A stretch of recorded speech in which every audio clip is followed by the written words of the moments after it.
So how do you paint realistic looking hair in an acrylic portrait?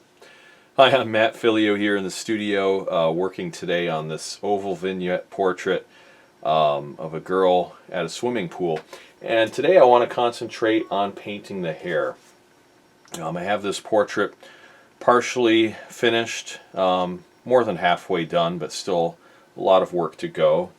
And I want to show you some techniques in painting realistic hair. You can see the reference photo here on the side, and then my painting over here on the right.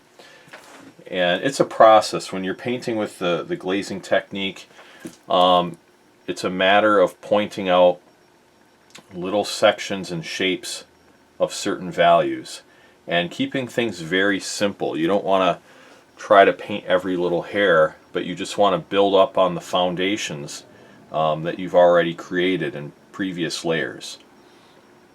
And so I've created some certain foundations here as I began seeing three main dark patterns here within the hair, a couple on the side that just follow what I see in the reference photo.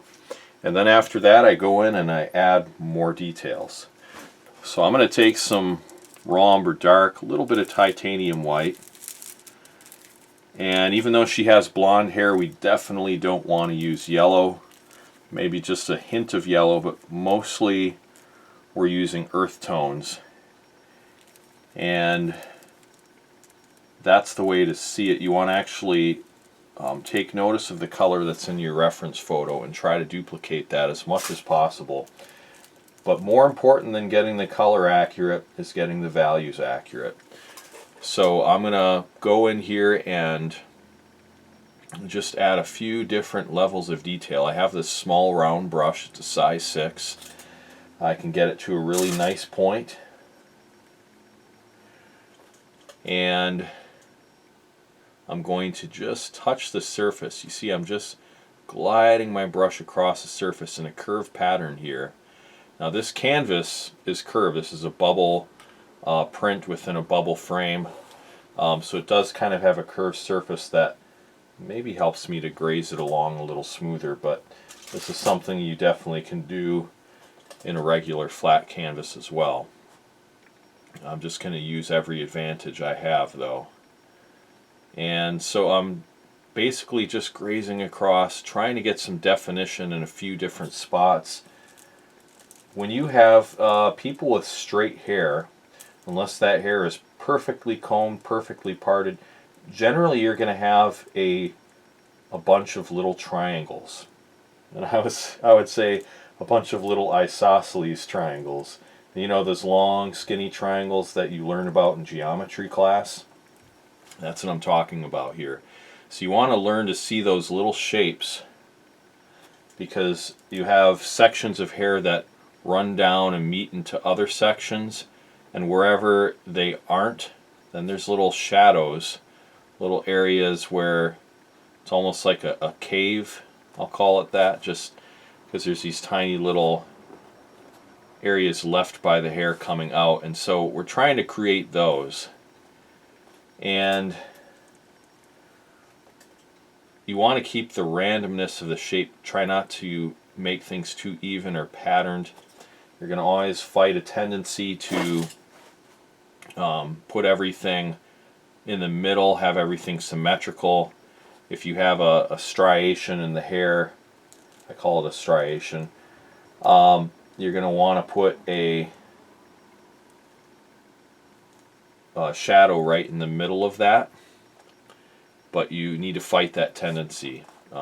Even though that's something that you will inevitably want to do, you have to really see where it is in the reference photo. Usually it's not right in the middle, it's slightly off center. When I mean a striation, I'm talking about like this whole area right here, this whole piece of hair, okay? And then I have within it a tiny little shadow, a place where the hair is breaking apart, and then the shadow is cast from that beneath it. And I caught myself putting that little shadow, that little striation right in the middle of this whole piece of hair. But in the photo it's a little bit off center, and I want to make sure that I pay attention to that.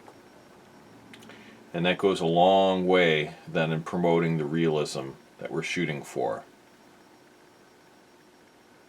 Here I'm adding a little bit of a shadow to this side up in here. You can see that. We could actually zoom in just a little bit more on the camera. Maybe I'll have you see that a little bit closer, what we're talking about here.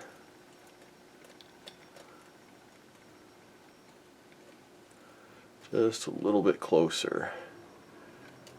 You won't be able to see my reference photo as well. Maybe I can just move that over a little bit to the right. Okay, there we go. You can just barely see that. We'll move that over here. Now you can see what I'm working on. Trying to get it as close as I can for you, so you can really see the details. Okay, so again, I just want to get these little strands in here. I'll have to go back with some opaque paint and really really add a few more strands going in the other direction. What I'm trying to say is I'm creating the negative spaces right now, the shadows, with this darker paint, but I'm going to have to go back with some lighter paint and create the positive spaces of strands of hair that are actually sticking out, that are actually coming forward in space and catching the light, and those are the ones that will be a little lighter in value. But for now, I'm just going to be content in doing these darker negative spaces right now. I'm trying to make this look very, very similar to the reference photo. It won't be a perfect rendition, and I'm okay with that as long as it has the main idea of what we're going for.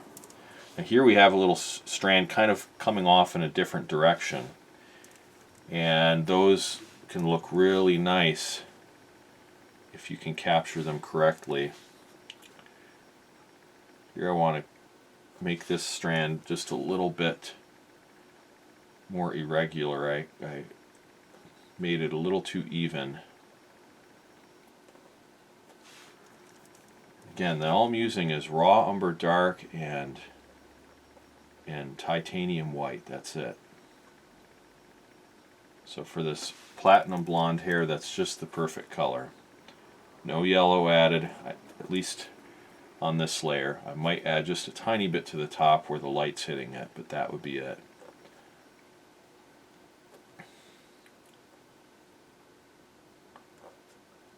So again, this is mixed with matte medium. It's somewhat translucent,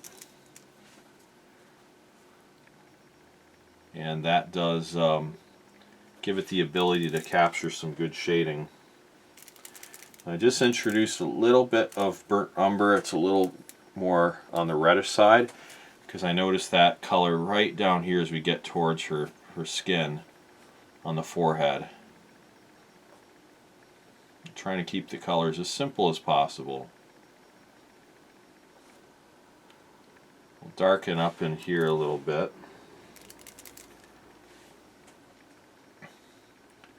Adding another layer within this little striation.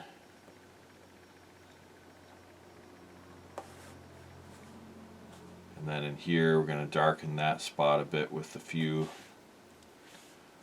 little striations on the inside.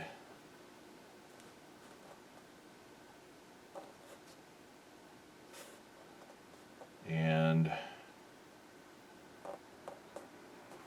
we can also add some detail right in this section. Should have a little bit of differentiation between some of these strands, and I'm going to zoom this in. I want to really get some of the little curves in there that we see. You have to just get that paint on the tip of your brush and get it to glide across.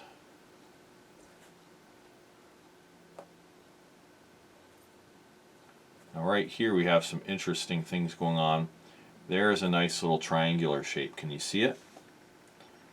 It's right there. Just neat little triangle. I'm going to say straight hair is just made up of little triangles. This one isn't even really an isosceles triangle. It's almost a equilateral triangle. You never thought you'd use this much math in art, did you? But yeah, that shape is in there. And so I'm just trying to capture that faithfully.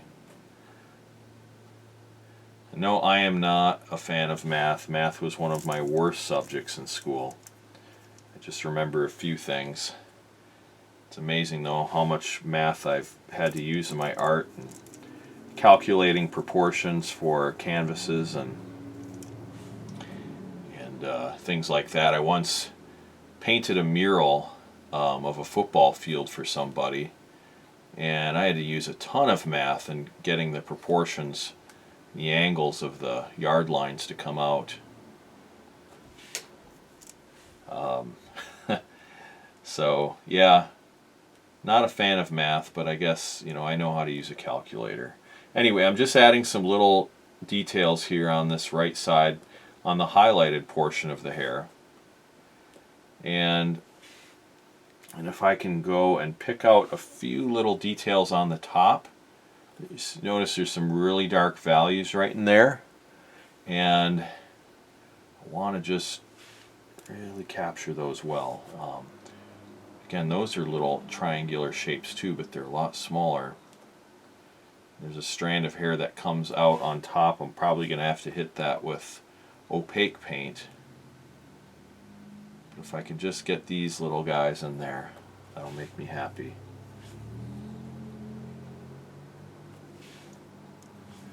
I kind of can see the lines from my colored pencil sketch beneath it, so I'm following that to some degree.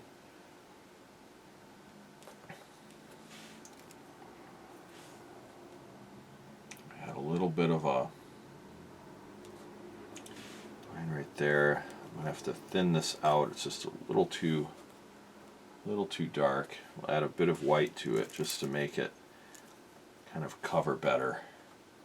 These little details, I find that a more opaque paint works better than the glaze.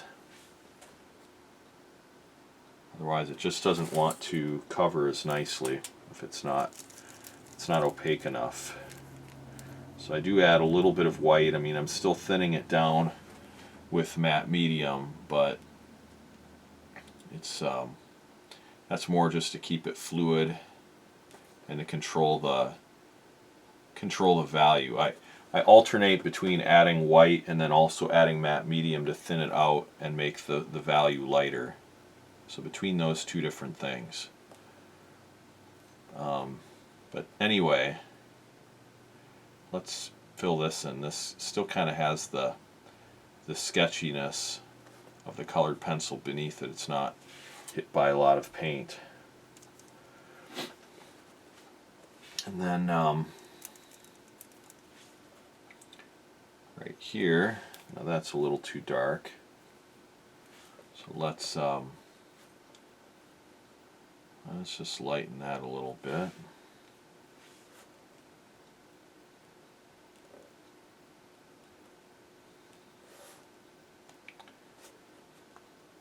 Like I say, we might have to come back in with a little bit of opaque paint on top and blend these out. These lines are maybe just a little too harsh. They'll need some blending to have them integrate a little bit more. On this side though, I could add just a couple more little striations here.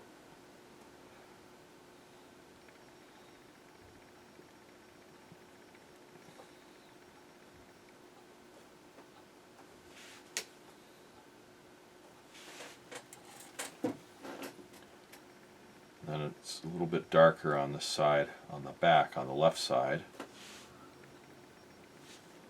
Just try to get that striation in.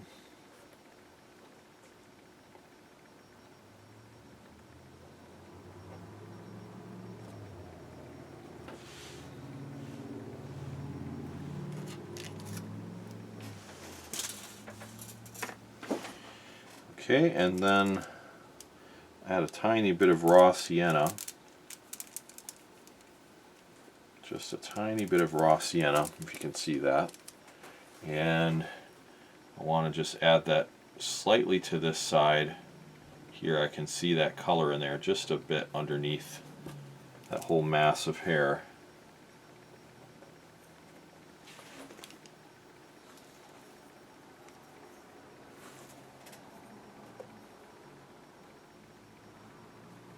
I'm going to have to wait for that layer to dry before I can add some of the detail underneath here. Yeah, that'll take a little bit of work. Let's see if we can maybe add a little bit more color and values to this side.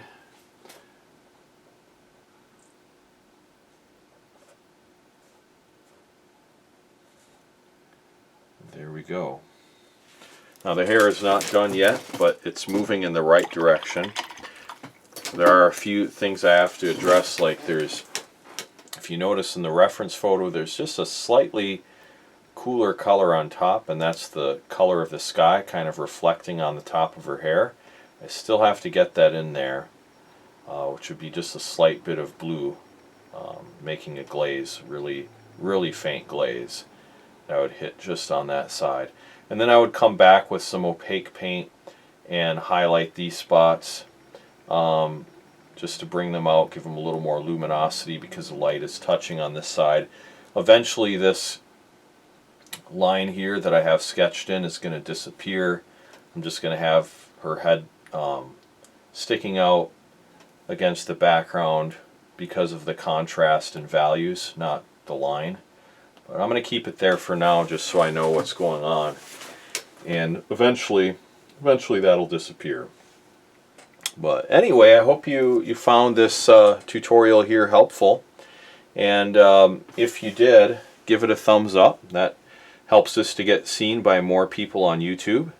And if you have anything like a question or a comment you'd like to leave, please do that. I do read my comments and get back to them, so I'd appreciate that.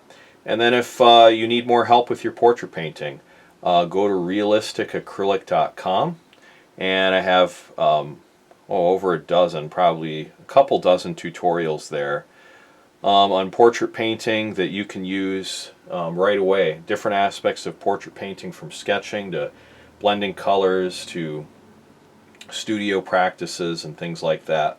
But go on to realisticacrylic.com, and you'll get access to those free tips and tutorials there. So anyway, hope you enjoyed this lesson. God bless, and we'll keep in touch.